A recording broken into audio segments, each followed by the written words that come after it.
Muy buenos días, qué gusto que nos acompañen en una nueva edición de República. Les saluda Carlos Monterrosa, es un agrado que esté con nosotros por la mañana. Miércoles 13 de marzo del año 2019, como siempre, dedicado a ofrecerle a usted diversos análisis de los problemas y de los asuntos de la realidad de nuestro país. En esta primera parte de República vamos a hablar del trabajo de la Sala de lo Constitucional, de la configuración ya establecida, cuál es el trabajo que está desarrollando hasta este momento dicho Tribunal Constitucional. Y es un gusto para mí recibir a Aldo Cader, magistrado de la Sala de lo Constitucional.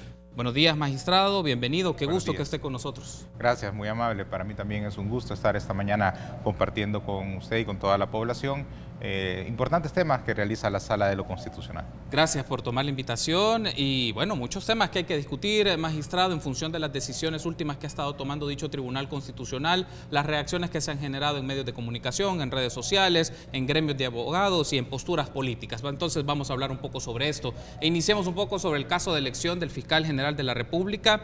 La resolución sobre la demanda de inconstitucionalidad en la elección del Fiscal General presentada por Óscar Campos y Ramón Villalta ha generado diversas reacciones. Y empecemos con esto, magistrado.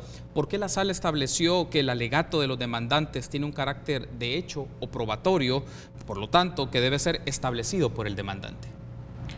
Sí, ese es un buen punto. Aquí hay varias cosas que aclarar o hacer precisiones. En primer lugar, no es que la Sala de lo Constitucional lo haya establecido, es decir, hay que partir de la Ley de Procedimientos Constitucionales en su artículo 6, que señala claramente cuáles son los requisitos que debe reunir toda demanda de inconstitucionalidad. Además de estos requisitos del artículo 6, se le suman por analogía, es decir, porque existe la misma lógica, algunos otros requisitos del proceso constitucional de amparo. Entonces, a la Sala de lo Constitucional no se le plantea el caso del fiscal, se le plantea una demanda que tiene por objeto impugnar, en este caso en concreto, la elección del Fiscal General de la República. Entonces, ¿qué nos toca hacer a nosotros como Sala de lo Constitucional? Y no es solo a esta sala, sino que a la sala anterior y a todas las que han habido a partir de 1994, es examinar si la demanda cumple o no cumple con los requisitos para que sea admitida a trámite. En el caso puntual, se analiza de que los demandantes en su argumentación no dan elementos probatorios, porque eso creo que ha sido un término que se ha utilizado mal, sino que no dan indicios de que su queja es verosímil. Tienen que al menos plantear con la suficiente claridad, con la suficiente motivación de que la demanda que están planteando tiene, como se dice en derecho, apariencia precisamente de buen derecho para poderla admitir. Si alguien solo llega y da una afirmación, por decirlo así, sin ninguna base que genere para el Tribunal Constitucional indicios de que algo es posible que en verdad haya ocurrido, nosotros nos debemos a la literalidad de la demanda y no podemos ir más allá porque no podemos actuar de oficio.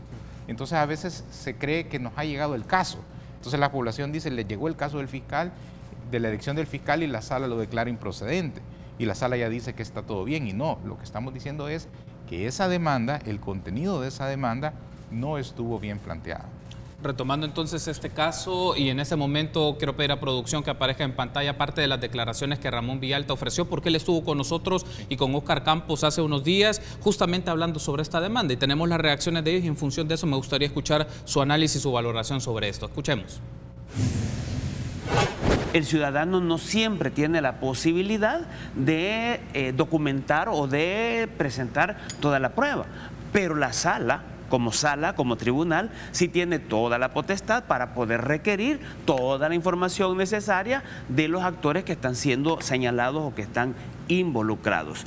Nunca antes nosotros presentamos el dictamen, porque el dictamen igual lo requiere la misma sala o lo requería la sala. Nunca antes presentamos otra información, sobre todo cuando hay información que es totalmente inexistente. Estamos diciendo, no existe ningún parámetro que diga claramente cuál es el procedimiento que utilizaron para evaluar. No existe ningún documento que señale que evaluaron de esta o de esta otra manera y que aplicaron estos y estos otros criterios. No hay. O sea, si no hay, no tenemos ninguna prueba que presentar. Pero es la obligación de la sala mandar a oír a la Asamblea, quien tiene la obligación de demostrar si efectivamente llevó adelante un procedimiento o qué tipo de procedimiento fue el que llevó adelante, y tendrá la Asamblea que demostrar si existen o no ese tipo de documentación, pero eso lo tiene que requerir la Sala. Nosotros no podemos hacerle el trabajo a la Sala tampoco. Bien, entonces ahí teníamos las declaraciones de Ramón Villalta, uno de los demandantes sobre el caso de proceso de inconstitucionalidad de elección del fiscal general. Ahí menciona, un poco retomando este clip, magistrado, Ramón alega que hay un trabajo de la Sala que la Sala de lo Constitucional debe de hacer. Es decir, le consulto sobre esto. En esta situación y ante esta demanda, ¿consideraron los magistrados o debieron considerar solicitarle la información a la Asamblea Legislativa respecto al proceso de elección del actual fiscal general Raúl Melara para tener toda esta información que les permitiera a ustedes establecer una decisión en función de lo que solicitaban Campos y Villalta? Mire, aquí no me quiero referir puntualmente a lo dicho por el ciudadano, por ser también él un demandante en este caso, y mi intención acá no es venir a refutar, ¿verdad?, lo que un demandante pueda considerar en relación con las resoluciones, sino más me interesa hacer explicaciones generales que perfectamente son aplicables a este caso, pero también a cualquier otro. Sí. Hay un dato, por ejemplo, que quiero mencionar antes de pasar a mi respuesta. Solo en 2018, la Sala de lo Constitucional declaró 73 demandas de inconstitucionalidad improcedentes. Bueno, esto quiere decir que no es algo, vuelvo a insistir, novedoso, que esta nueva conformación de la Sala se está sacando criterios que no están en la ley, que no están en la jurisprudencia. Eso rotundamente no. Históricamente hay demandas improcedentes. Y demandas planteadas por abogados constitucionalistas que han sido declaradas improcedentes, demandas planteadas por ciudadanos comunes y corrientes que han sido admitidas a trámite. Es decir, no podemos nosotros ni presumir automáticamente que la demanda planteada por un constitucionalista está bien planteada y la demanda planteada por un ciudadano común y corriente está mal planteada. No, puede haber buena demanda planteada por un ciudadano o mala demanda, y buena demanda planteada por un abogado constitucionalista y malas demandas, es decir, si esto es así. El otro punto es que nunca vamos a escuchar a un demandante en el cual ha sido objeto de un rechazo de una demanda o de una sentencia desestimatoria estar de acuerdo con el tribunal. Eso jamás va a ser así. Siempre el demandante que recibe un revés judicial, ya sea en este caso por una improcedencia o por una demanda que se declare al final no al lugar, siempre va a objetar las decisiones del tribunal, ya sea por cuestiones de forma o de fondo, ¿verdad? Siempre va a hablar hasta, bueno, entonces pudiera llegar al extremo de que no le parece cómo está escrito, ¿verdad?, o el tipo de papel que se utiliza, hasta cosas como decir que no está suficientemente fundamentada. Es decir, ahí va a haber de todo, y lo respetamos. Respeto las opiniones de los demandantes que no se sienten satisfechos con las decisiones de la Sala. En el caso particular, casos como este que estamos hablando, la Sala de lo Constitucional, vuelvo a insistir, no puede actuar de oficio. En casos similares a la demanda que se rechazó, han presentado los ciudadanos pretensores, los ciudadanos demandantes, han presentado toda la documentación necesaria, mínima, para que esta Sala pueda entrar a conocer. Nosotros no nos pueden solo, y vuelvo a insistir, llevar el caso y que nos digan, miren, revisen que determinada elección de un funcionario no está pegada a la Constitución. Y entonces que a partir de ese revisen que ahí hay algo malo, nosotros entrar oficiosamente a empezar a configurar toda la investigación, porque no somos investigadores. Nosotros nos debemos a lo que nos plantean en la demanda, nos debemos a la documentación que anexan a la demanda. Eventualmente, muy excepcional, se puede hacer lo que se conoce en la jurisprudencia de la Sala de lo Constitucional, diligencias para mejor proveer. Es decir, ya cuando el caso está para sentencias, si la Sala de lo Constitucional advierte que hay algún elemento adicional que hace falta para ilustrarse mejor, puede, vía excepción, pedir alguna información adicional. Pero, en principio, repito, la carga de presentarle al tribunal la documentación mínima para llevar adelante un caso es del demandante. Si el demandante considera que no hay nada, bueno, que lo diga y que lo explique, ¿verdad? Pero que mencione el por qué existe determinada imposibilidad de obtener alguna información, o que explique por qué él cree que no existe la información que él debería de presentar. Antes de irnos a la pausa, magistrado, y cambiar de tema en el siguiente bloque, y retomando el último punto sobre lo que usted ya ha explicado acá, usted mencionó en su primera intervención que en este caso los demandantes no dan indicios. En ese caso, ¿qué constituye para Aldo Cader como magistrado de la Sala de lo Constitucional que una demanda brinde indicios, que disponga de fuentes objetivas, así como referencias fiables, considerando que en este caso en particular los diputados no mostraron instrumentos de evaluación de los perfiles y que también se tienen videos, fotografías de Raúl Melara en actos políticos del Partido Arena? En abstracto yo lo que puedo decir, y refiriéndome no a casos futuros, porque no se trata de adelantar criterio acá, sino que referirme a la jurisprudencia con la que nosotros nos encontramos cuando tomamos posesión el 16 de noviembre, es que al menos en los temas de elecciones de funcionarios de segundo grado he visto yo en los expedientes que ya están en trámite y por ende en las demandas que sí tuvieron éxito para que se admitieran, he visto al menos que han incorporado el informe de la comisión de la Asamblea en donde se hizo la respectiva evaluación, si es que la hubo, ¿verdad? Pero al menos el informe, el dictamen, sí. Además también después el decreto por medio del cual la Asamblea Legislativa toma finalmente la decisión de elegir a un determinado funcionario y su correspondiente publicación en el diario oficial. Pero a veces a nosotros llegan impugnaciones en donde ni siquiera se hace referencia al número del decreto legislativo. Entonces, claro, alguien podría decir, bueno, pero que la sala salga a buscarlo, que la sala lo pida, pero no, la ley lo que establece es que el demandante tiene que aportar todos esos elementos a la sala. Vuelvo a insistir, la sala no puede actuar de oficio. Por más que nosotros dijéramos, este caso es inconstitucional y tuviéramos la convicción de que un determinado asunto que lo plantean así es, pero si la demanda está mal planteada, nosotros no vamos a admitir una demanda que no cumpla con los requisitos de ley. Por el contrario, sí lo vamos a hacer cuando veamos que sí se ha planteado con la suficiente apariencia de que el reclamo tiene verosimilitud. Por ejemplo, admitimos a trámite la demanda contra el candidato o el ex candidato a la presidencia del partido Vamos. Esa estaba bien planteada y se admitió a trámite. Muy bien, tengo que hacer una pausa, magistrado. Al regresar seguimos discutiendo otros temas concernientes a este Tribunal Constitucional. Regresamos en instantes.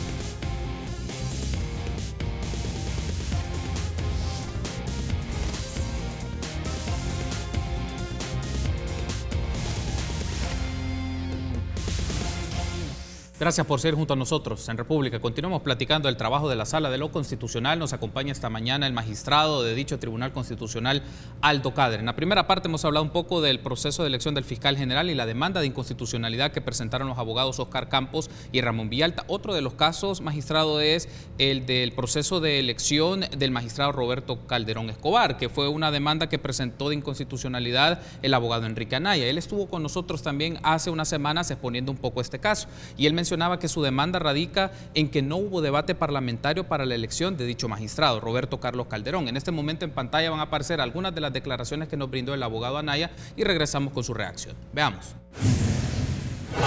La sala en realidad distorsiona gravemente, en mi opinión, el contenido de la demanda, porque la sala afirma que la demanda de inconstitucionalidad se basa por las opiniones que dio el licenciado Calderón en su entrevista pública y que se basa además, dice la sala, en que posiblemente, dice, o porque parece ser, dice, que el demandante está cuestionando si hay un compromiso político partidario por parte del licenciado Calderón. Y quiero señalar, en ningún momento en la demanda se afirma que el licenciado Calderón Escobar la demanda no se basa en las opiniones de él.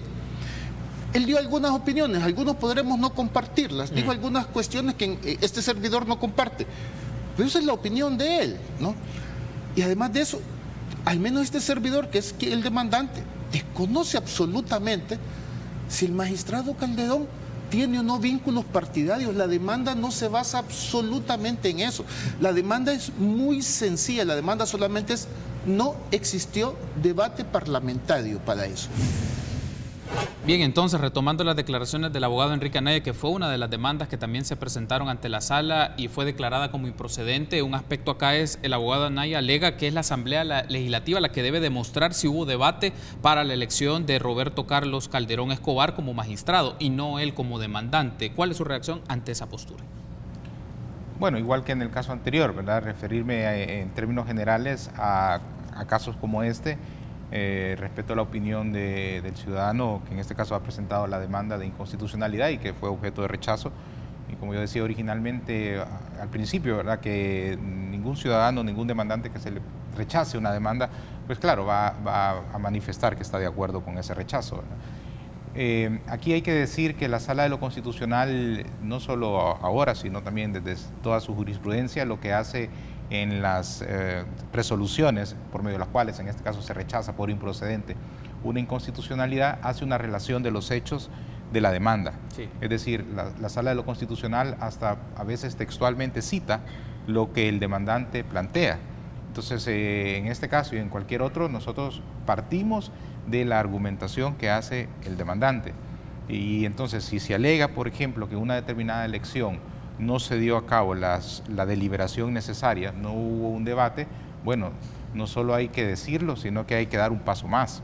Y el paso es tratar de dar ese indicio del por qué se está haciendo esa afirmación. Si solo me quedo yo en una afirmación sin ningún sustento, vuelvo a insistir, como dije antes, no prueba. Nosotros no estamos exigiendo prueba porque eso se va a analizar en sentencia. Claro. Si hay prueba o no hay prueba de algo, de la pretensión.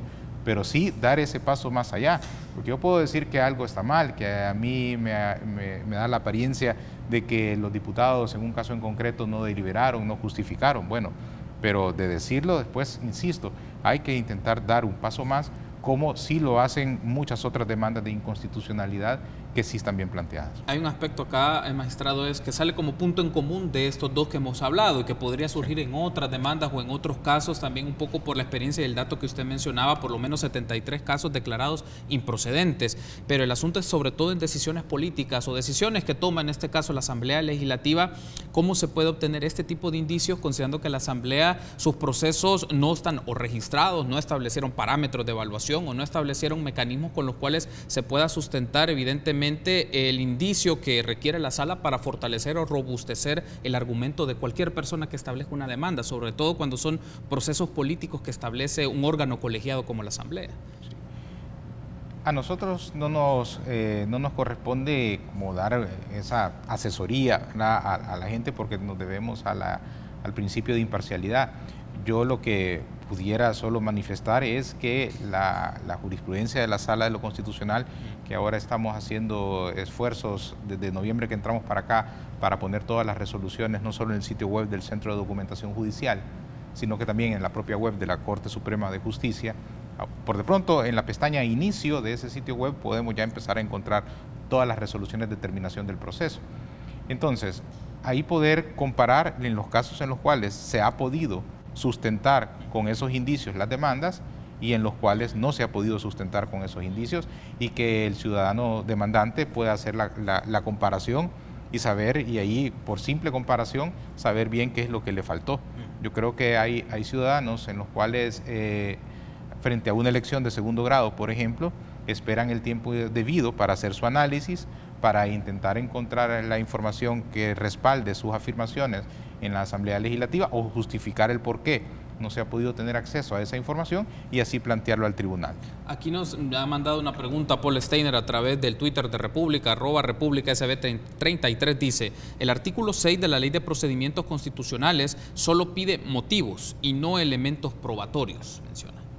Sí, en efecto, vuelvo a insistir sobre ese punto, ¿verdad? Nosotros no estamos exigiendo prueba, nosotros estamos exigiendo, y no solo esta sala, vuelvo a insistir, sino que todas las salas que han habido desde 1994, que han interpretado este artículo 6 de la Ley de Procedimientos Constitucionales, haciendo además analogía de los requisitos para presentar demanda de amparo, lo que se exige es lo que se conoce en derecho, que es básico, la apariencia de buen derecho en el reclamo. Entonces, esos argumentos le tienen que dar al tribunal al menos esa apariencia de buen derecho de que el reclamo es verosímil. Pero si solo se llega con meras afirmaciones, no se puede pasar más allá, sobre todo en estos temas de elecciones de funcionarios de segundo grado, en donde lo que toca es hacer una corroboración fáctica a la Sala de lo Constitucional para saber si existió o no un procedimiento de elección apegado a la Constitución. Entonces, estas demandas, la ciudadanía debe entender que son especiales, porque no es un juicio abstracto en cuanto a que si una ley viola la Constitución.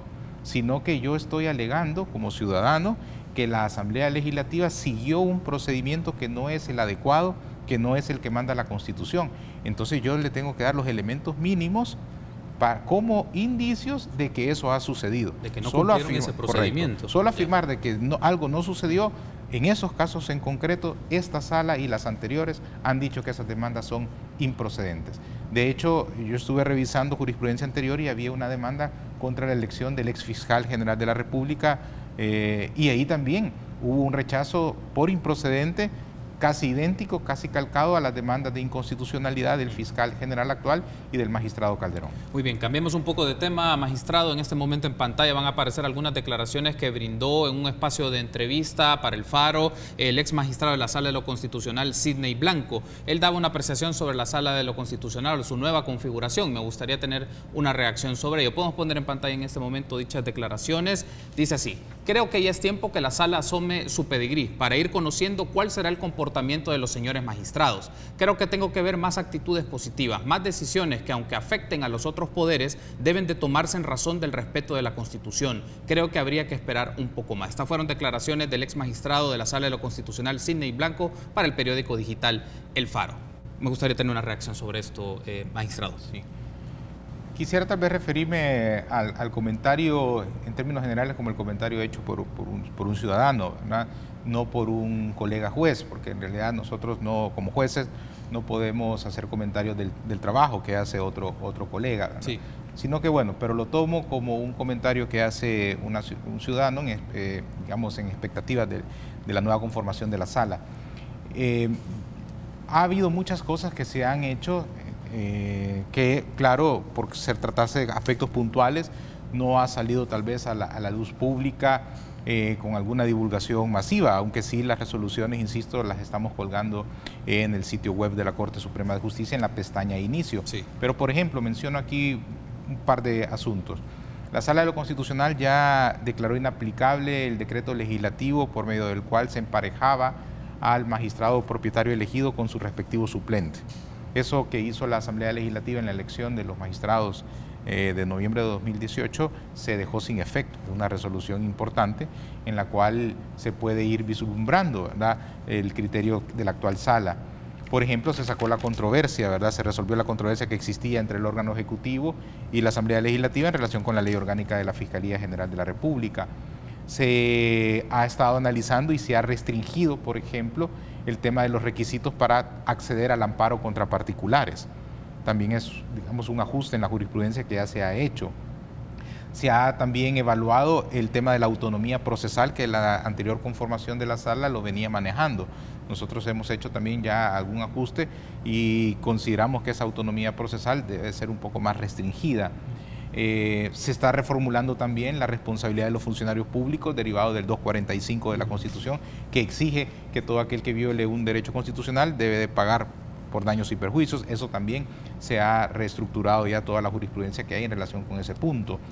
Este tema de los análisis iniciales o liminares de las demandas de amparo, de inconstitucionalidades, la sala le está prestando una atención debida para apegarnos a los requisitos legales de interposición. Y el tema, por mencionar un último tema, de las medidas cautelares, también la Sala de lo Constitucional actual ha afinado la jurisprudencia en cuanto a reafirmar el carácter de excepcionalidad de las medidas cautelares y que no sean una regla general, sino una excepción.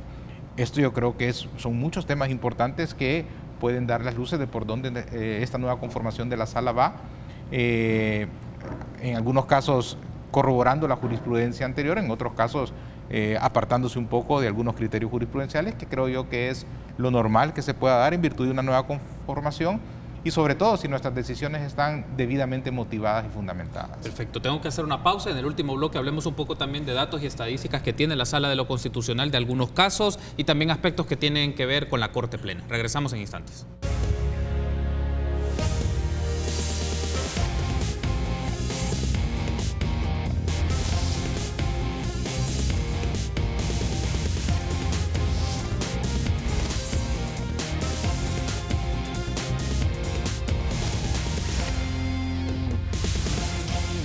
Último bloque de esta primera parte de República, que hablamos con el magistrado de la Sala de lo Constitucional, Aldo Cader. Diferentes temas que hemos desarrollado en el primer y segundo bloque. En este tercero vamos a hablar aspectos de la Corte Plena y también algunos datos, algunas estadísticas que tienen de las demandas y los procedimientos que tiene dicho Tribunal Constitucional. Antes de entrar a estas estadísticas y estos datos, magistrado, el 3 de enero, en un comunicado de prensa, la Corte Suprema divulgó la conformación de las comisiones ejecutivas para este año.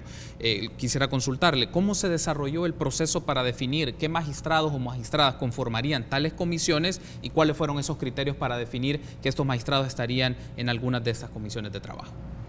Bueno, esto se decide ya sea porque un magistrado propone a otro para que integre una determinada comisión o también porque un magistrado de oficio, ¿verdad?, se propone y dice yo quiero colaborar en esta determinada comisión. Sí. Entonces así se da la conformación, ¿no? En mi caso particular, yo siempre, desde la campaña de FEDADES, mencionaba que me gustaba mucho el tema de la modernización judicial. Sí. Y por eso, por ejemplo, yo me propuse, ¿verdad?, como candidato, digámoslo así, a esa comisión, y fue bien vista por el resto de magistrados que dan sus votos para que un magistrado ingrese en una comisión respectiva. Y así es como se va dando la respectiva conformación de las comisiones. Es importante aclarar que las comisiones son delegados de la Corte en Pleno para facilitarle el trabajo a la Corte en Pleno, pero no son las que toman decisiones. Es decir, los casos que ve o los temas que ve las comisiones son delegados de la Corte en Pleno. Es decir, siguen las directrices de Corte en Pleno, no tienen ninguna facultad de decisión. Entonces, al final, lo que hace la comisión es facilitar, depurar la información, ordenarle la información a Corte Plena. Hay un aspecto acá porque me llamó mucho la atención, es por qué en la Comisión de Ética y Probidad no hay magistrados de la Sala de lo Constitucional, considerando un poco la relevancia que tiene esta comisión respecto a la sección de probidad y sus investigaciones, sobre todo en esta idea que usted refuerza, es que son delegados para facilitar el trabajo. Entonces, sí, en este caso, ¿por qué no hay representación de la Sala de lo Constitucional en dicha comisión? Sí, yo escuché que ha habido como bastantes reacciones al respecto. Yo puedo tal vez mencionar por lo que a mí me toca, ¿verdad? No, claro, puedo yo mencionar el pensamiento de mis colegas de Sala de lo Constitucional. En mi caso yo decía, ¿verdad?, bueno, que siempre le aposté a la modernización y después también el tema del notariado y la abogacía, y por eso yo también estoy en la Comisión de Abogacía y Notariado, porque también yo manifestaba desde el proceso de elección de FEDADES que me interesaba el proceso que se sigue en investigación profesional de esto de los abogados, también el tema de derecho notarial, y recibí mucha queja de parte de los abogados, usuarios del sistema en relación con temas de notariado. Además, en mi caso particular, al ser el primer vocal de la Sala de lo Constitucional, entro también a suplir al presidente cuando el presidente está en misiones oficiales, que también es una carga administrativa muy fuerte.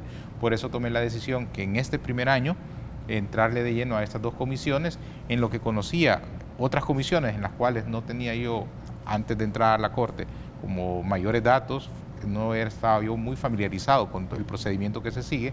Y entonces, después de este primer año, ya poder después, en el segundo año, porque las comisiones cambian año con año, ya tomar las mejores decisiones de a qué otra comisión poder ir, y no descarto la posibilidad de que en el segundo año poderme postular, o que algún otro magistrado me postule para otra comisión, como podría ser el caso de la de probidad. Ya que aparece este tema de la Comisión de Ética y Probidad, antes de cambiar de tema, magistrados, ¿cómo va este proceso de los casos que presenta la sección de probidad ante la Corte Plena para su deliberación? Digamos, siempre ha sido una pregunta, sí, recurrente, y creo que seguirá siendo en la medida que genera expectativas en la audiencia, en la ciudadanía, de conocer un poco estos casos en concreto. ¿Cómo va el proceso para la deliberación de la Corte Plena?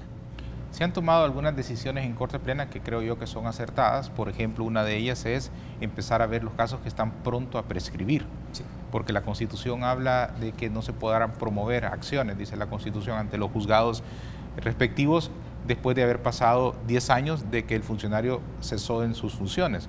Entonces hay casos que prescriben en mayo, hay casos que prescriben en abril, en junio.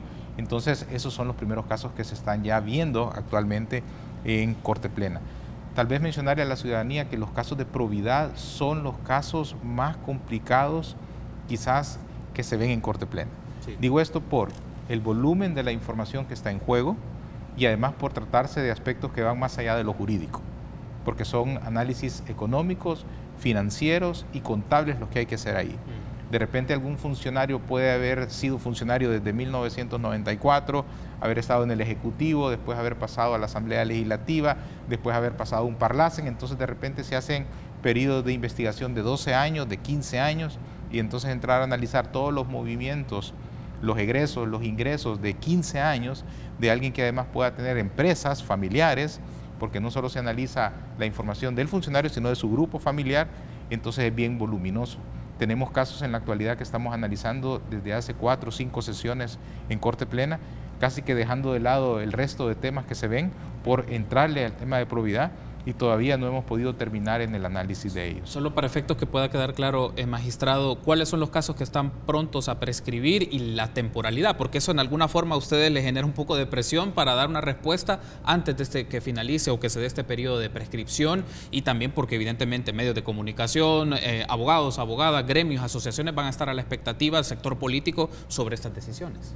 Sí, los primeros que han subido a conocimiento de Corte Plena precisamente por la prescripción es el tema de la ex vicepresidenta de la República, Ana Vilma de Escobar, y también el otro que ya está en carpeta es el del exministro René Figueroa. Son de los casos que están ya próximos a cumplir 10 años, y por eso la Comisión de Probidad ahora sugiere a Corte Plena que sean los casos que primero se vean. La Corte Plena avala, se agendan, y son de los que se van a comenzar a ver. El de la ex vicepresidenta ya es el que se está viendo desde hace varias semanas, y luego vendría a verse este del señor René Figueroa, y así van a empezar a subir otros que están próximos a prescribir. Perfecto, estamos ya en la fase final, pero antes también es importante tener claridad un poco de cuáles son las estadísticas que tiene la Sala de lo Constitucional respecto a cuántas demandas, cuántos casos tiene, sobre todo en su stock de trabajo, porque también la Sala de lo Constitucional lo viene recargando de las gestiones anteriores. ¿Cuáles son los datos actualizados que en este momento tiene la Sala de lo Constitucional en función de los distintos tipos de casos que llegan a dicho tribunal? En efecto, los datos que puedo yo dar al cierre de febrero de este año son los siguientes. En materia de amparos, la Sala de lo Constitucional ha terminado 125 procesos desde la conformación de la nueva sala para acá. Sí. En materia de habeas corpus, 72 procesos, y en materia de inconstitucionalidades, 42 procesos. Eso es la producción de esta nueva Sala de lo Constitucional. De eso nos lleva a que a la fecha tenemos los siguientes procesos activos. En amparo, 708, en habeas corpus, 270, y en inconstitucionalidades, 224 procesos. Esa es como la carga que tenemos en la actualidad, ¿verdad? Uno de los aspectos que hablábamos, y cerramos con esto, magistrado, es un poco si hay una distribución o un ratio de casos en función de los magistrados o del trabajo que tienen sus colaboradores, porque por los números que menciona son una cantidad muy importante de casos que deben darse algunos. Hay prioridades, me imagino, por las circunstancias de la vulneración de derechos que la gente alega o la temporalidad de los mismos. Pero en este caso, ¿qué criterios van a marcar para ir procesando toda esta cantidad de demandas y de casos que tienen?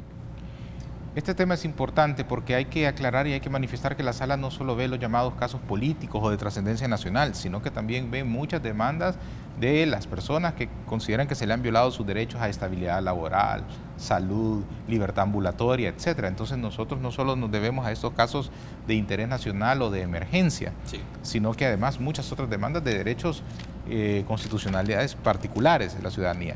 Entonces nosotros estamos tomando el criterio de, por un lado, darle preferencia al orden cronológico, empezar de lo antiguo para acá, y también ver los casos que sean urgentes y de trascendencia nacional para hacer un balance de ello. Nos hemos dividido el trabajo, hay un magistrado coordinador de amparos, le denominamos amparos con número de expediente impares, un coordinador de amparos de pares, un coordinador de habeas corpus, y en mi caso que coordino las inconstitucionalidades. Entonces ahí tratamos de igualmente ahora ser facilitadores de la Sala de lo Constitucional, agendar los proyectos, proponer las resoluciones, exponer los casos, y eso lo hacemos 3 días a la semana, en donde nos reunimos a full en la Sala de lo Constitucional, y estamos aproximadamente, bueno, si consideramos todos los egresos que ha tenido la Sala de lo Constitucional, que haciendo un recuento rápido podrían andar alrededor de los 250 casos, y tenemos aproximadamente 3-4 meses de estar en sala, bueno, estamos hablando de que se estarían sacando una buena cantidad de casos mensuales que la sala está produciendo, precisamente porque nos juntamos 3 veces a la semana como sala a deliberar los casos. Y claro, el resto del tiempo todos nuestros staff de colaboradores, que es un staff muy profesional, con muy buenos colaboradores, están constantemente en el análisis, en la y proponiéndonos los respectivos insumos que nosotros necesitamos para tomar las decisiones. Perfecto, magistrado. Quiero darle las gracias por habernos acompañado en este espacio de entrevista. La invitación está hecha para que nos podamos encontrar con frecuencia y comentarnos un poco el trabajo de dicho Tribunal Constitucional en las diferentes demandas que tiene y los diferentes puntos de agenda que aborda dicha comisión. Gracias por haber estado con nosotros, magistrado. No, gracias a ustedes por el espacio. Yo creo que siempre es importante poder transmitir a la población el sentido de algunas resoluciones y dar las explicaciones del caso. Así que muchas gracias y con gusto en cualquier otra oportunidad. Perfecto, muchas gracias. Permítanos una pausa. Continuamos con más entrevistas.